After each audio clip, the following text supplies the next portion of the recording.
आज all party meeting जाली. ज्या मिटिंगेन CM हांव डेप्युटी स्पीकर, पार्लियामेंट मिनिस्टर मवीन leader of opposition Shri Digambar Kamat, MGP leader बाब Sachin Dhavalikar, Churchill Goa forward party अध्यक्ष आणि MLA बाब श्री विजय सगळे साहेब यांच्या वांगडा मिटींग जाली. Discussion regarding the coming assembly session.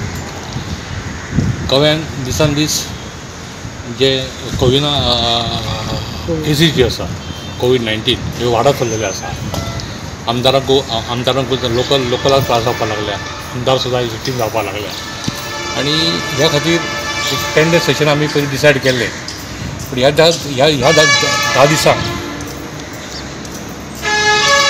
आमी जर हें म्हटलें सोशल डिस्टन्सिंग म्हटलें तें आमच्या कडेन घडटलें कांय ना, हो एक प्रश्न आसलो. की काल आमी एक लेजिस्लेटिव्ह सेक्रेटरी मिटींग घेतलेली आनी सगळो आमी आढावो घेतलेलो. तर जवळ जवळ आमी सगळे जर पळयत जाल्यार भितर जवळ जवळ पर डे जवळ 1000 लोकांची गर्दी जाता.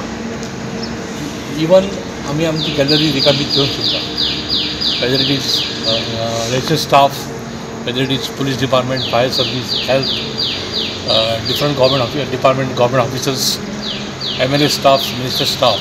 तेन्ना त्या हितून परत कितें तरी खंय नवीन उद्रेक जावचो न्ही कोविनाचो ह्या सगळ्या सेशनाच्या भितर. पूण सगळ्यांनी आमी चिंतलें की आमी 1 डे सेशन घेवया आनी त्या सेशनाचो जो हे आसा एजेंडा जो आसा 1 डेचो हो BSC मिटींग सरितली आनी 8 दिसांनी. आनी फुडलें सेशन जें आसा mostly it will be in the month of December अशें आमी चिंतलां. जें सेशन आमी लाँग घेवया अशें म्हणून आयज एकमतान सगळ्यांक थारलेलें आसा. डिसेंबरान एक लाँग सेशन घेवपाचें. 1 डे सेशन केन्ना जातलें? 27 जुलय. 27 एकूच दीस. क्वेश्चन आवर बी कशें आसतलें मागीर डिसायड करतले. तो एजेंडा BSC डिसायड करता.